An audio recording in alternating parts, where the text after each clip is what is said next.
muddle-pated frog-pondians of earth.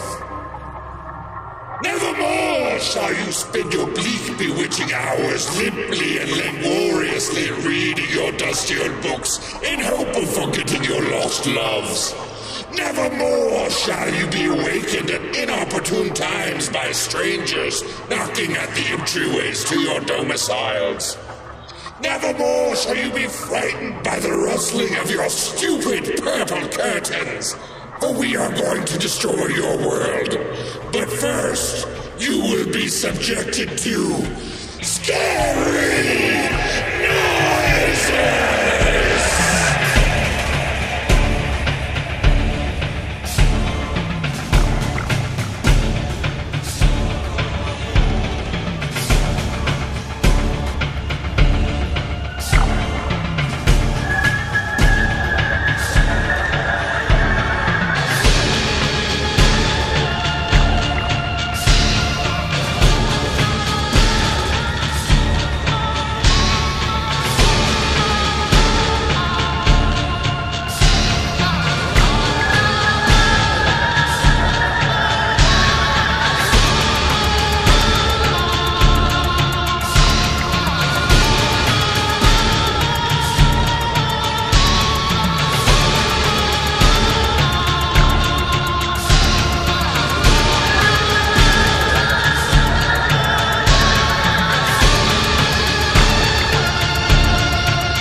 With another episode of Scary Noises. Yeah. I'm your host, Todd Merriman. I know it's been a while since we've put this out there for you, but you know what, guys? We don't control the transmissions from outer space. Plus, I mean, we have lives. We have things we gotta to do, like work. We have work, and then we have short films to star in, and we just have to be badass rock stars all the time. That was fun. Yeah. Remember that time we were badass rock stars, Lee? Oh, hell. I remember, absolutely ruining the bass track on this. Hey. No. Rock stars when we destroyed the studio. That's right. Yeah, I have to ask about that because I'm noticing a lot of wine bottles and everything around. It looks like that you gathered every wine bottle that you could find and just ruined it in the studio. Man, it looks like a Motley Crue video in here. What's funny is we cleaned since then. Yep. I totally vacuumed and picked things up, and it still looks this way. So just so you guys know what's going on, who's listening, I'm Todd Merriman, the host of Scary Noises. With us is a new voice, Mr. Lee Drake. What? Yes, Lee is our web designer, graphics guy, and he joins us as one of the cast on this episode. I finally get to use my college degree. Yay. In doing what? Graphic design. Oh, okay. I thought it was in playing bass very badly. Yeah. That was unnecessary. Why am I so mean? I just do that in my spare time. If you could please pass that microphone over to our other co-host, Mr. Matt Clayton. Hi. Matt, what are we presenting the listeners this week? Today, we are presenting the profoundly verbose Edgar Allan Poe. The profoundly verbose. So many unnecessary words. I hate having to have done this book report. Why did I sign on for it? I don't know. Edgar Allan Poe. It's because the Watcher was drunk. The Watcher was trashed, and he said, I'm going to make these Earthlings do something they really are going to hate themselves for. When I think when you eat planets full of souls at one time, you get a little buzz off of it. I can't blame him. I mean, yeah. So what two stories are we presenting, Mr. Todd? We are doing this week, I am reading the Masque of the Red Death, and then Mr. Lee here will be reading you the Telltale Heart. And both of them are filled with lots of scary noises.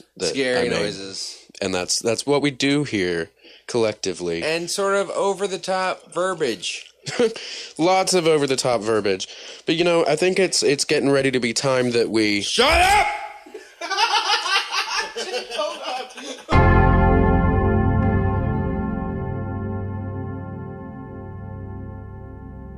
The Red Death had long devastated the country.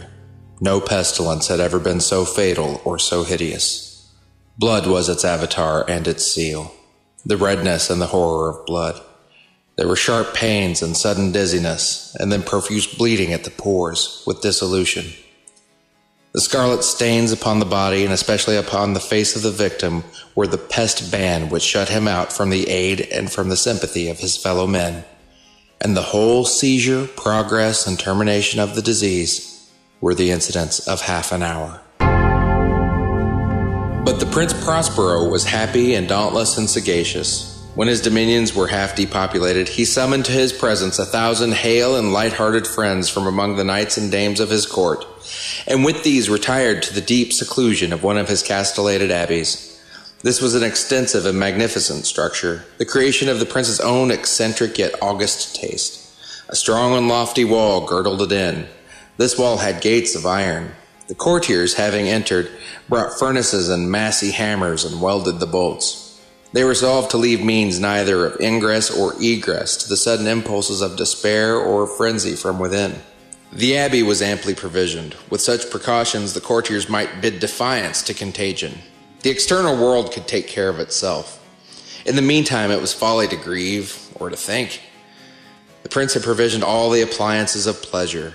There were buffoons, there were improvisatori, there were ballet dancers, there were musicians, there was beauty, there was wine. All these in security were within. Without was the Red Death. It was toward the close of the 5th or 6th month of his seclusion, and while the pestilence raged most furiously abroad, that the Prince Prospero entertained his 1,000 friends at a masked ball of the most unusual magnificence.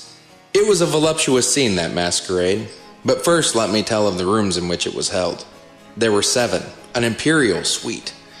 In many palaces, however, such suites form a long and straight vista, while the folding doors slide back nearly to the walls on either hand, so that the view of the whole extent is scarcely impeded. Here the case was very different, as might have been expected from the Duke's love of the bizarre. The apartments were so irregularly disposed that the vision embraced but little more than one at a time. There was a sharp turn at every 20 or 30 yards, and at each turn, a novel effect. To the right and left, in the middle of each wall, a tall and narrow Gothic window looked out upon a closed corridor which pursued the windings of the suite. These windows were of stained glass, whose color varied in accordance with the prevailing hue of the decorations of the chamber into which it opened. That at the eastern extremity was hung, for example, in blue, and vividly blue were its windows. The second chamber was purple in its ornaments and tapestries, and here the panes were purple. The third was green throughout, and so were the casements. The fourth was furnished and lighted with orange, the fifth with white, the sixth with violet. The seventh apartment was closely shrouded in black velvet tapestries that hung all over the ceiling and down the walls, falling in heavy folds upon a carpet of the same material and hue. But in this chamber, only the color of the windows failed to correspond with the decorations. The panes here were scarlet, a deep blood color. Now, in no one of the 7 apartments was there any lamp or candelabrum, amid the profusion of golden ornaments that lay scattered to and fro, or depended from the roof. There was no light of any kind emanating from lamp or candle within the suite of chambers. But in the corridors that followed the suite, there stood, opposite to each window, a heavy tripod bearing a brazier of fire that projected its rays through the tinted glass, and so glaringly illuminated the room. And thus were produced a multitude of gaudy and fantastic appearances. But in the western or black chamber, the effect of the firelight that streamed upon the dark hangings through the blood-tinted panes was ghastly in the extreme, and produced so wild a look upon the countenances of those who entered, that there were few of the company bold enough to set foot within its precincts at all. It was in this apartment also that there stood against the western wall a gigantic clock of ebony. Its pendulum swung to and fro with a dull, heavy, monotonous clang. And when the minute hand made the circuit of the face and the hour was to be stricken, there came from the brazen lungs of the clock a sound which was clear and loud and deep and exceedingly musical, but of so peculiar a note and emphasis that at each lapse of an hour the musicians of the orchestra were constrained to pause momentarily in their performance to hearken to the sound. And thus the waltzers perforce ceased their evolutions, and there was a brief disconcert of the whole gay company. And while the chimes of the clock yet rang, it was observed that the giddiest grew pale, and the more aged and sedate passed their hands over their brows, as if in confused reverie or meditation. But when the echoes had fully ceased, a light laughter at once pervaded the assembly. The musicians looked at each other and smiled as if at their own nervousness and folly, and made whispering vows, each to the other, that the next chiming of the clock should produce in them no similar emotion. And then, after the lapse of 60 minutes, which embraced 3,600 seconds of the time that flies, there came yet another chiming of the clock, and then were the same disconcert and tremulousness and meditation as before. But in spite of these things, it was a gay and magnificent revel. The tastes of the Duke were peculiar. He had a fine eye for colors and effects. He disregarded the decora of mere fashion. His plans were bold and fiery, and his conceptions glowed with barbaric luster. There were some who would have thought him mad. His followers felt that he was not. It was necessary to hear and see and touch him to be sure that he was not. He had directed in great part the movable embellishments of the 7 chambers upon occasion of the great fete, and it was in his own guiding taste which had given character to the masqueraders. Be sure they were grotesque. There were much glare and glitter and piquancy and phantasm, much of what has been since seen in Hernani. There were arabesque figures with unsuited limbs and appointments. There were delirious fancies as the madman fashioned. There were much of the beautiful, much of the wanton, much of the bizarre, something of the terrible, and not a little of that which might have excited disgust. To and fro in the 7 chambers there stalked, in fact, a multitude of dreams. And these, the dreams, writhed in and about, taking hue from the rooms, and causing the wild music of the orchestra to seem as the echo of their steps. And anon there strikes the ebony clock which stands in the hall of velvet. And then, for a moment, all is still, and all is silent save the voice of the clock. The dreams are stiff frozen as they stand, but the echoes of the chime die away. They have endured but an instant, and a light, half-subdued laughter floats after them as they depart. And now again the music swells, and the dreams live and writhe to and fro more merrily than ever, taking hue from the many-tinted windows through which stream the rays of the tripods. But to the chamber which lies most westwardly of the 7, there are now none of the maskers who venture. For the night is waning away, and there flows a ruddier light through the blood-colored panes, and the blackness of the sable drapery appalls. And to him whose foot falls upon the sable carpet, there comes from the near clock of ebony a muffled peal more solemnly emphatic than any which reaches their ears who indulge in the more remote gaieties of the other apartments. But these other apartments were densely crowded, and in them beat feverishly the heart of life, and the revel went whirlingly on until at length there commenced the sounding of midnight upon the clock. And then the music ceased, as I have told, and the evolutions of the waltzers were quieted, and there was an uneasy cessation of all things as before. But now there were 12 strokes to be sounded by the bell of the clock, and thus it happened, perhaps, that more of thought crept, with more of time, into the meditations of the thoughtful among those who reveled. And thus, too, it happened, perhaps, that before the last echoes of the last chime had utterly sunk into silence, there were many individuals in the crowd who had found leisure to become aware of the presence of a masked figure which had arrested the attention of no single individual before. And the rumor of this new presence having spread itself whisperingly around, there arose at length from the whole company a buzz or murmur expressive of disapprobation and surprise. Then finally of terror, of horror, and of disgust. In an assembly of phantasms such as I have painted, it may well be supposed that no ordinary appearance could have excited such sensation. In truth, the masquerade license of the night was nearly unlimited, but the figure in question had out-Heroded Herod and gone beyond the bounds of even the prince's indefinite decorum.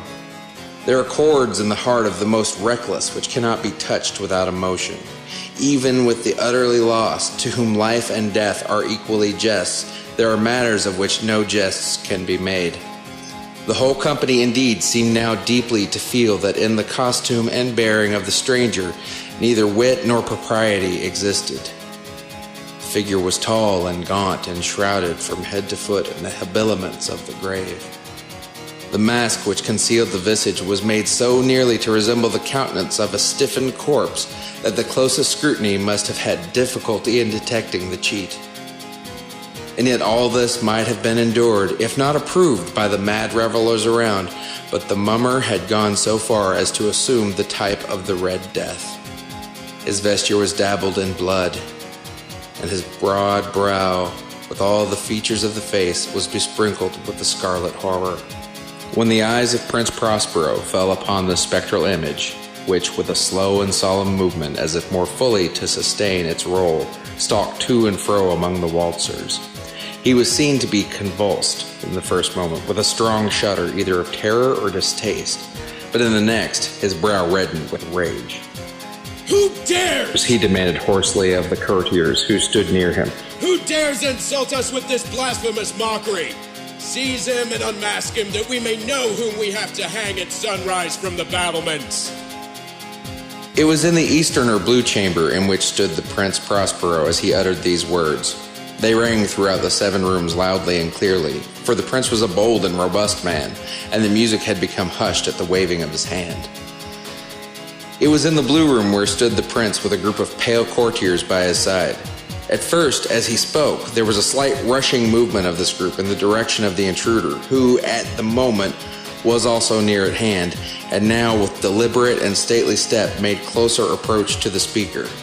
But from a certain nameless awe with which the mad assumptions of the mummer had inspired the whole party, there were found none who put forth the hand to seize him, so that unimpeded he passed within a yard of the prince's person, and while the vast assembly, as if one impulse, shrank from the centers of the rooms to the walls, he made his way uninterruptedly, but with the same solemn and measured step which had distinguished him from the first, through the blue chamber to the purple, through the purple to the green, through the green to the orange, through this again to the white, and even thence to the violet, ere a decided movement had been made to arrest him.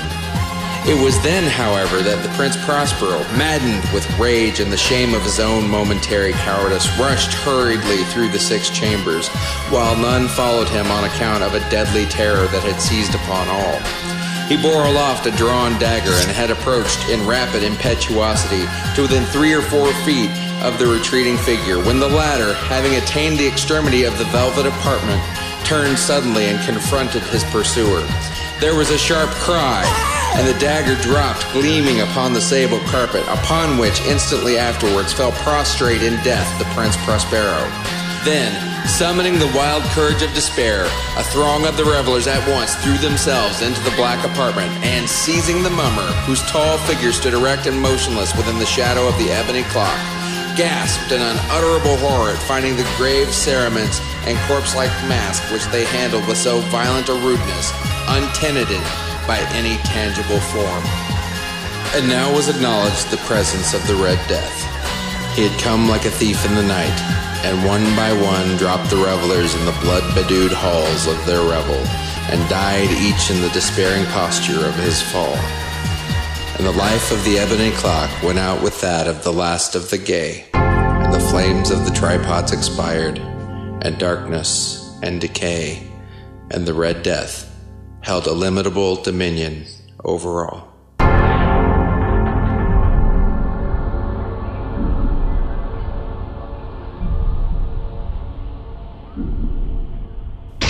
True. Nervous. Very, very dreadfully nervous. I had been and am. But why will you say that I'm mad? The disease has sharpened my senses, not destroyed, not dulled them. Above all was the sense of hearing acute. I heard all things in the heavens and in the earth. I heard many things in hell. How then am I mad? Hearken, and observe how healthily, how calmly I can tell you the whole story. It is impossible to say how first the idea entered my brain, but once conceived, it haunted me day and night. Object there was none. Passion there was none. I loved the old man. He had never wronged me. He had never given me insult. For his gold I had no desire. I think it was his eye. Yes, it was this. He had the eye of a vulture, a pale blue with a film over it.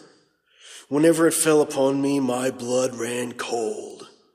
And so, by degrees, very gradually, I made up my mind to take the life of the old man, and thus rid myself of his eye forever. Now this is the point. You fancy me mad. Madmen know nothing. But you should have seen me. You should have seen how wisely I proceeded, with what caution, with what foresight, with what dissimulation I went to work. I was never kinder to the old man than during the whole week before I killed him. And every night, about midnight, I turned the latch of his door and opened it, oh so gently. And then, when I had made an opening sufficient for my head, I put in a dark lantern, closed, that no light shone out. And then I thrust in my head. Oh, you would have laughed to see how cunningly I thrust it in. I moved it slowly, very, very slowly, so that I might not disturb the old man's sleep. It took me an hour to place my whole head within the opening so far that I could see him as he lay upon the bed. Ha! Would a madman have been so wise as this? And then, when my head was well in the room, I undid the lantern cautiously, oh, so cautiously, for the hinges creaked. I undid it just so much that a single thin ray fell upon the vulture eye. And this I did for 7 long nights, every night, just at midnight. But I found the eye always closed, and so it was impossible to do the work. For it was not the old man who vexed me, but his evil eye. And every morning, when the day broke, I went boldly into the chamber and spoke courageously to him, calling him by name in a hearty tone and inquiring how he had passed the night. So you see, he would have been a very profound old man, indeed, to suspect that every night, just at 12, I looked in upon him while he slept. Upon the 8th night, I was more than usually cautious in opening the door. A watch's minute hand moves more quickly than did mine. Never before that night had I felt the extent of my own powers, of my sagacity. I could scarcely contain my feelings of triumph. To think that I was there, opening the door, little by little, and he not even to dream of my secret deeds or thoughts.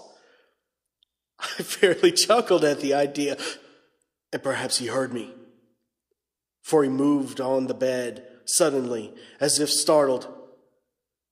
Now you may think that I drew back, but no.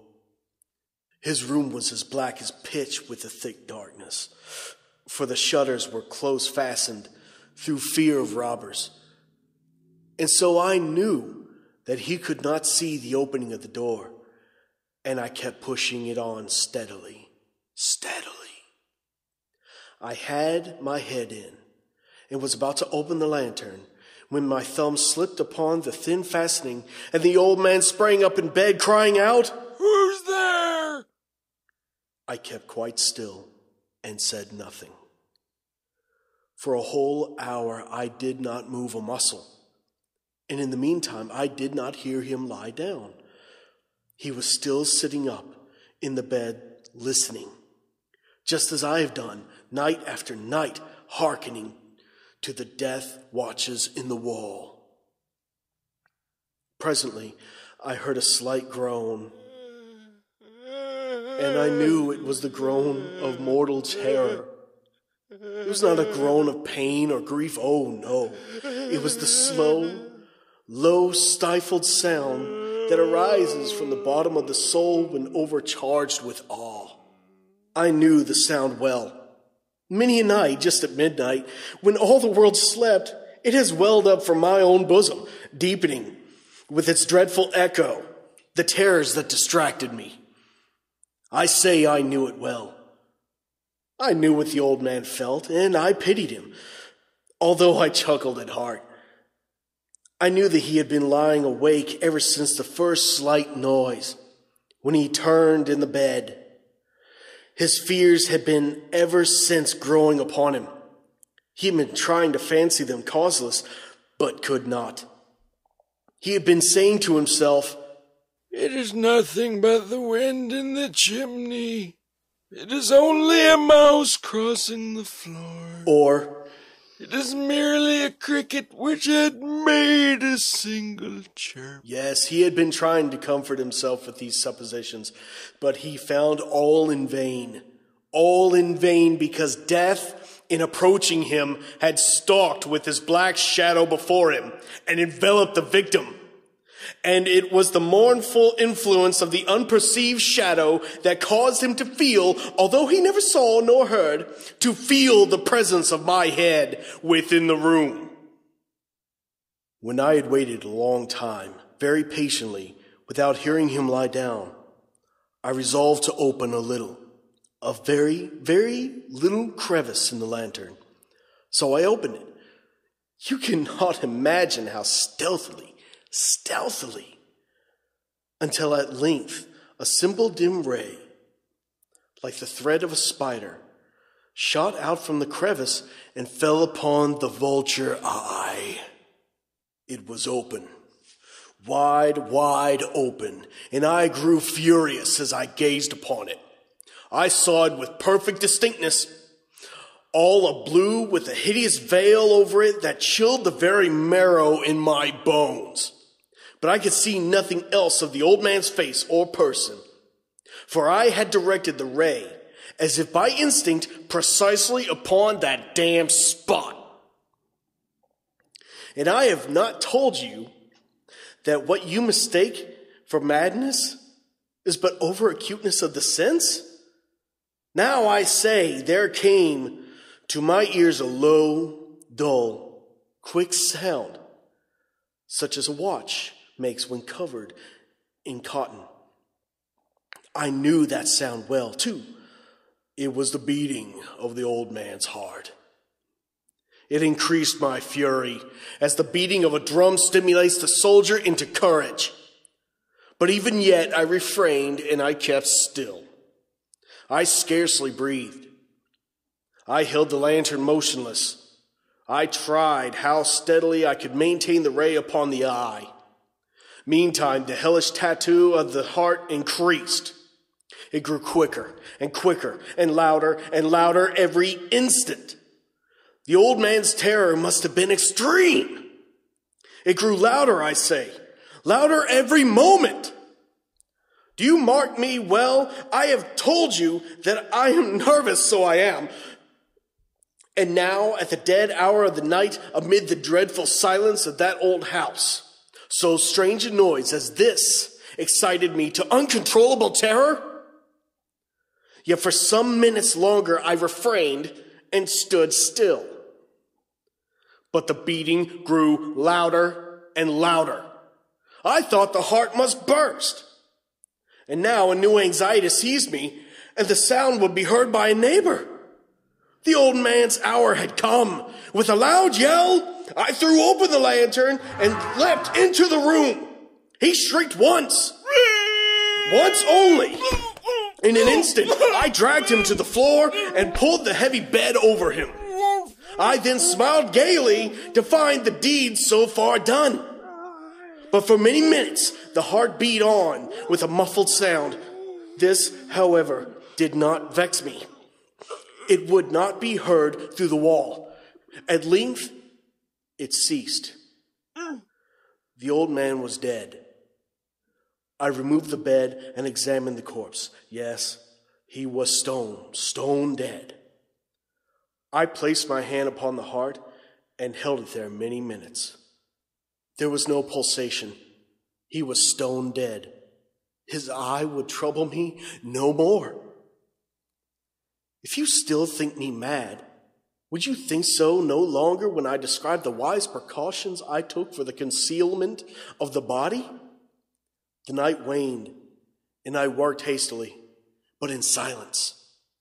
First of all, I dismembered the corpse. I cut off the head and the arms and the legs. I then took up 3 planks from the flooring of the chamber and deposited all between the scantlings. I then replaced the boards so cleverly, so cunningly, that no human eye, not even his, could have detected anything wrong. There was nothing to wash out, no stain of any kind, no blood spot, whatever. I had been too wary for that. A tub had caught it all. When I had made an end of the labors, it was 4 o'clock, still dark as midnight. As the bells sounded the hour, there came a knocking at the street door. I went down to open it with a light heart, for what had I now to fear? There entered 3 men who introduced themselves with perfect suavity as officers of the police. A shriek had been heard by a neighbor during the night. Suspicion of foul play had been aroused. Information had been lodged at the police office, and they, the officers, had been deputed to search the premises. I smiled, for what had I to fear? I bade the gentleman welcome. The shriek, I said, was my own in a dream. The old man, I mentioned, was absent in the country. I took my visitors all over the house. I bade them search well. I led them at length to his chamber. I showed him his treasures, secure, undisturbed. In the enthusiasm of my confidence, I brought chairs into the room and desired them here to rest from their fatigues, while I myself, in the wild audacity of my perfect triumph, placed my own seat upon the very spot beneath which reposed the corpse of the victim. The officers were satisfied. My manner had convinced them. I was singularly at ease. They sat, and while I answered cheerily, they chatted of familiar things, but ere long I felt myself getting pale and wished them gone. My head ached, and I fancied a ringing in my ears. But still they sat, and still chatted.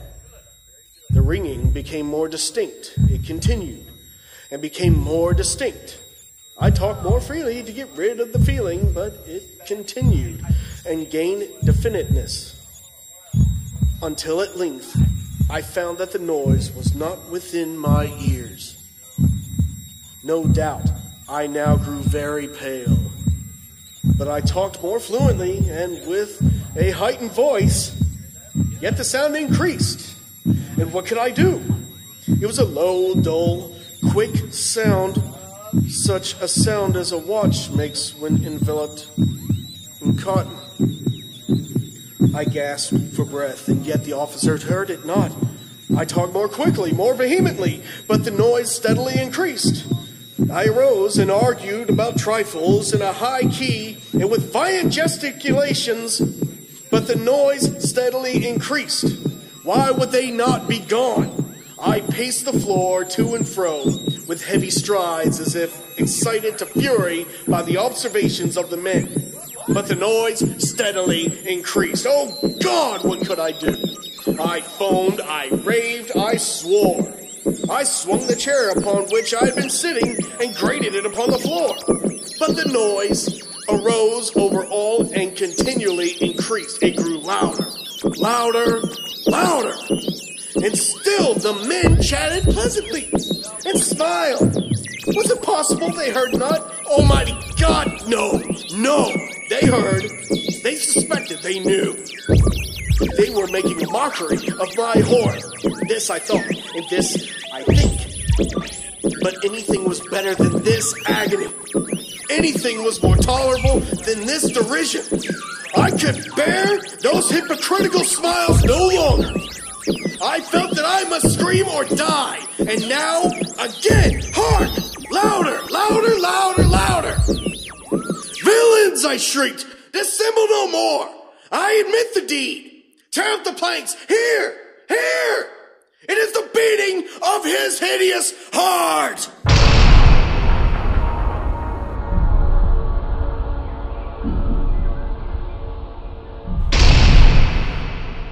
True. Nervous. Very, very dreadfully nervous. I had been and am. So that's our show for episode 2. Special thanks to Edgar Allan Poe for providing us with all the profound verbosity that occurred during that. Also want to give a big special thanks to Tracy Stanfield, Travis Boling, Nancy Poindexter, Mike and Tabitha Gray, Pip the dog, Oscar the dog, and Winston the dog. For what? Oh, for making noises, man. This is Scary Noises. They made noises during Masque of the Red Death. If you heard the revelers partying, that was them. If you heard screaming, dying, crying, barking, coughing.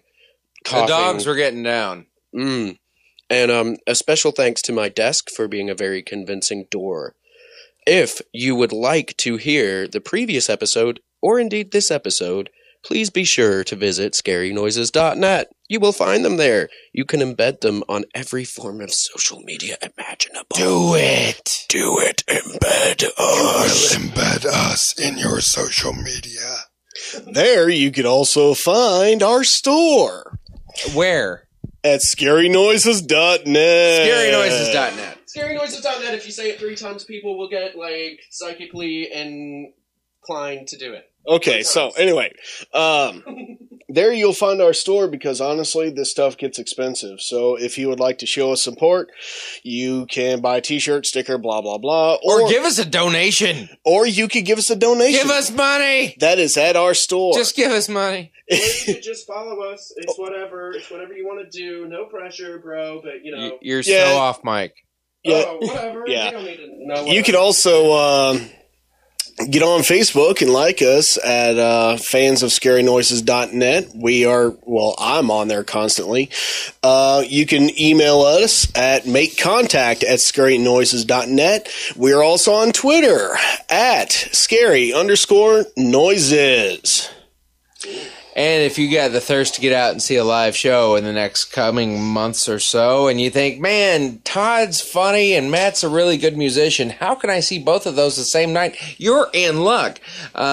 June 14th at Solidarity, 1609 Bardstown Road here in Louisville, Kentucky. We're doing a show, only $8. I'm headlining. Matt and Phantom Limbs Akimbo are the featured musical guest. Make sure you come out and check that out. Everyone coming to the show can sign up and get a free download. Do it.